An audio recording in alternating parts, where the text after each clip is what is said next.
जी अस्सलाम वालेकुम नाज़रीन कराम, मैं सलीम ईवान हुआ हाज़िर हूँ एक नई वीडियो लेके आपके सामने।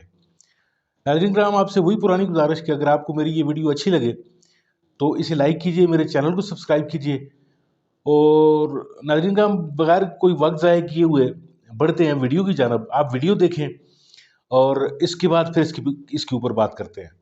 कहूँगा कि बहुत शुक्रिया उन्होंने पट कहा साहब। है कि इंतकाम नहीं एहतसाब या हिसाब लिया जाएगा। मैं खुश आमदीद कहता हूँ, ज़रूर लें एहतसाब और एहतसाब करें और ज़रूर हिसाब लें। इस मर्तबा नहीं फिरना मेरे महबूब कायद, जैसे कारगिल कमीशन से फिर गए, जैसे डॉन लीग किरदारों को बेनकाब करने से फिर गए, जैसे 99 मार्शल लॉ के किरदारों को बेनकाब करने से फिर गए, जैसे 2014 के धरनों के असल मुहर्रिकात को बेनकाब करने से फिर गए। पहली हुई जेल भेजे गए नहीं भेजे गए इसके, या सही भेजे गए गलत भेजे गए, इसकी तहकीक होनी चाहिए। 2019 में बकौल ख्वाजा आसफ किसने कहा मुस्लिम लीग नून से कि पहले पंजाब ले लें फिर मरकज ले लें, इसकी तहकीक होनी चाहिए।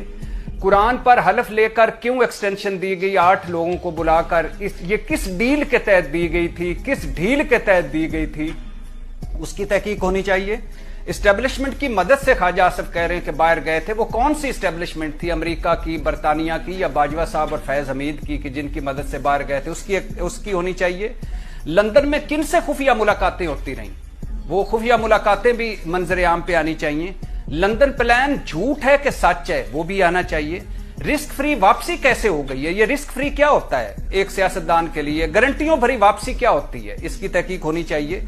कौन रिस्क फ्री करने वाला है, कौन गारंटियां देने वाला है, इसकी तहकीक होनी चाहिए। 53 दिनों में मफरूरी खत्म, मुजरमी खत्म, अल अजीजिया खत्म, एवनफील्ड खत्म, फ्लैगशिप खत्म, नैब खत्म, एहतसाब अदालत खत्म, इस्लामाबाद हाई कोर्ट खत्म, बायोमेट्रिक खत्म, वीवीआईपी प्रोटोकॉल, ये क्या हो रहा है, इसकी तहकीक होनी चाहिए। या नवाज शरीफ आज का सच्चा है या 2018।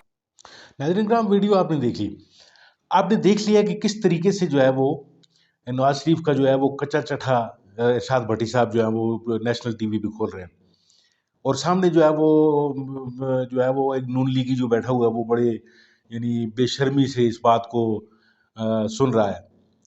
यानी जिस वक्त से ये आए हैं, इनकी वो जो खोखले जो लीडरशिप वाले जो एक नारे थे या इनको जो लीडरशिप वाला बयानिया था कि नवाज शरीफ सबसे बड़ा लीडर और शहबाज शरीफ और फिर उसकी बेटी मरियम नवाज शरीफ और फलाना और ढिमकाना, तो ये सब की सब चीज़ें जो है वो ज़मीन बोस हो चुकी है। यानी इनका जो वापसी है, फिर इनके जो केसेस माफ़ हुए हैं, इन पे लोग थू थू कर रहे हैं। यानी कोई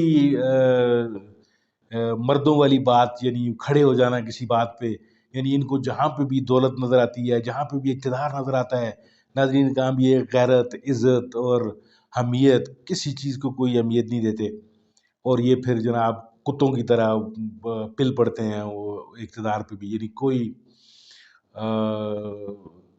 गैरत का मुज़ाहरा, कोई शर्म हया का। तो इस शर्म हया की जो चादरें हैं वो जो भट्टी साहब जैसे, इरशाद भट्टी साहब जैसे और भी कई लोग रोज़ाना इनकी उतारते रहते हैं। इनकी शलवारें उतरती रहती हैं लेकिन इनको गैरत नहीं है नाज़रीन का कि लोगों में आना, या ये हमेशा जो है इस्टेब्लिशमेंट के कंधों को इस्तेमाल करते हुए आए और हर दफ़ा ही जो है इनको पीपल्स पार्टी मिलती रही है। इस दफ़ा एक टक्कर का आदमी इनको मिला है तो अब इनके जो है वो पसीने छूटे हुए हैं। अब ये ना इनका बयानिया बन रहा है, ना इनकी कुछ और चीज़ें चालें चल रही हैं। तो नाज़रीन का इसीलिए वो कुरान की एक आयत उतरी है कि एक जो है वो जो प्लान्स जो हैं वो तरकीबें जो हैं वो ज़मीन पे बन रही होती हैं और एक जो है वो प्लान जो है वो आसमानों पे बन रहे होते हैं और वो अल्लाह बना रहा होता है। तो बेशक अल्लाह ही जो है वो सबसे बड़ा है, जो लोगों के दिलों में जो है वो लोगों की मोहब्बतें डालता है। इमरान खान साहब की मोहब्बत जो है वो अल्लाह ने लोगों के अवाम के दिलों में डाली हुई है। तो अब ये उससे घबराए हुए हैं। तो देखते हैं कि 8 मई को जो इलेक्शन का जो डोल डाला जा रहा है उसमें अब क्या बनता है। आप लोगों से गुज़ारिश ये है कि वोट डालने के लिए निकलें, जिस पार्टी को भी वोट डालें, लेकिन ये है कि आप जोक दर जोक निकलें और जो है वो इलेक्शन जो है वो बैलेट के ज़रिए जो है वो तब्दीली मुल्क में आनी चाहिए। ना कि ये कि कुछ बंद कमरों में लोग बैठें और नवाज़ शरीफ जैसे गीदड़ों को جو بگوڑے ہیں جو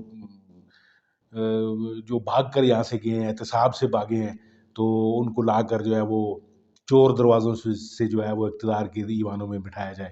ناظرین کرام، آپ کا بہت بہت شکریہ، آپ نے ویڈیو دیکھی، میرے چینل کو ضرور سبسکرائب کیجیے اور میری ویڈیو کو بھی لائک کیجیے۔